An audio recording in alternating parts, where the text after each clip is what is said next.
آج ہم نے کچھ الفاظ منتخب کیے ہیں پہلے پارے سے.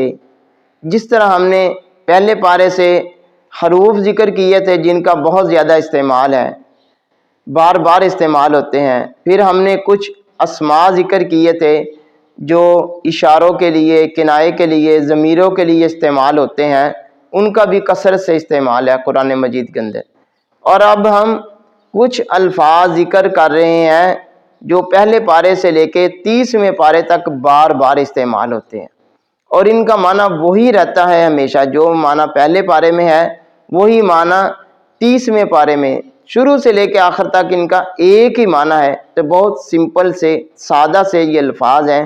آسان ان کا معنی ہے صادقن سچ بولنے والا، کافرن کفر کرنے والا، انکار کرنے والا، خالدن ہمیشہ رہنے والا، فاسقن فسق کرنے والا، گناہ کرنے والا، جو گناہ گار آدمیوں سے کہتے ہیں فاسق، راکعن رکوع کرنے والا، خاسرن خسارہ پانے والا، ناکام ہونے والا، نامراد ہونے والا، خاشعن اللہ سے ڈرنے والا، راکعن رکوع کرنے والا، خاسعن ذلیل و رسوا ہونے والا، جاہلن جاہل کو کہتے ہیں جو عالم نہیں ہے، جس کے پاس علم نہیں ہے، تو اس کا معنی ہے نہ جاننے والا، فاقعن پھاڑنے والا، ظالمن ظلم کرنے والا، زیادتی کرنے والا، قانتن بات ماننے والا، تابع داری کرنے والا، فرما برداری کرنے والا،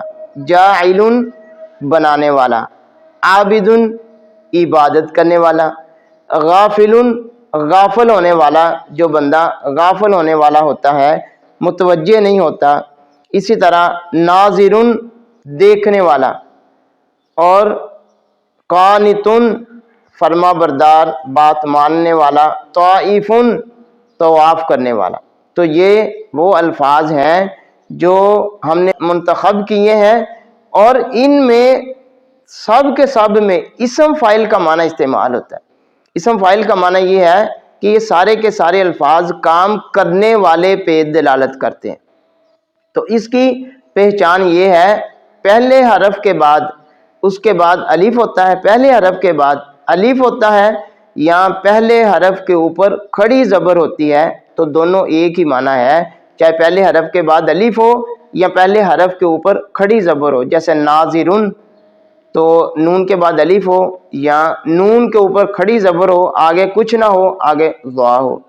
ایسے ہی کافرن تو کاف کے بعد الف لکھ سکتے ہیں کافرن، یا کاف کے بعد الف نہیں لکھیں گے اور کاف کے اوپر کھڑی زبر دیں گے کافرن کفر کرنے والا. یہ ان دونوں کی پہچان ہے. اور ان کے ساتھ اگر الف لام ہو یا نہ ہو معنی کا کوئی فرق نہیں. الکافرن الکافرو یا کافرن ہو تو کوئی معنی میں فرق نہیں آتا، ایک ہی معنی ہے سب کا. الف لام ہوگا یا نہیں ہوگا پریشانی کی ضرورت نہیں ہے. جیسے الخاسرو خاسرن تو الف لام اگر آ جائے گا تو لفظ کے آخر میں تنوین نہیں آئے گی، بس یہ فرق پڑے گا، دو زبر دو زیر دو پیش نہیں ہوگی. اگر الف لام نہیں آئے گا تو خاسرن ہوگا، اگر الف لام آ جائے گا تو خاسرن نہیں ہوگا، الخاسرو ہوگا، بس یہی فرق پڑے گا. تو اب ان میں تمام کے تمام الفاظ یہ واحد بھی ہو سکتے ہیں، تثنیہ بھی ہو سکتے ہیں، اور جمع بھی ہو سکتے ہیں. تو واحد اور تثنیہ اور جمع کا تھوڑا سا فرق ہم بتاتے ہیں کہ واحد کے آخر میں الف نون ہو تو اس کا مطلب ہے وہ تثنیہ ہے. کافرن کافرانی اس کا مطلب ہے دو کافر، کافرن ایک کافر، کافرانی دو کافر، دو انکار کرنے والے. اور اگر واحد کے آخر میں واو نون ہو تو کافی رونا واو نون تو یہ جمع بن جاتا ہے. یا واحد کے آخر میں یا نون ہو کافی رینا تو یہ بھی جمع بن جاتا ہے. یا واحد کے آخر میں الف تا ہو، الف تا کافر راتن تو کافر عورتیں، تو یہ بھی جمع بن جاتا ہے، لیکن یہ جمع مؤنث ہے. اس کو ہم نے تفصیل سے عربی گرامر کے سبق نمبر 8 میں ذکر کیا ہے، واحد کیسے بنتا ہے، تثنیہ کیسے بنتا ہے، اور جمع کیسے بنتا ہے.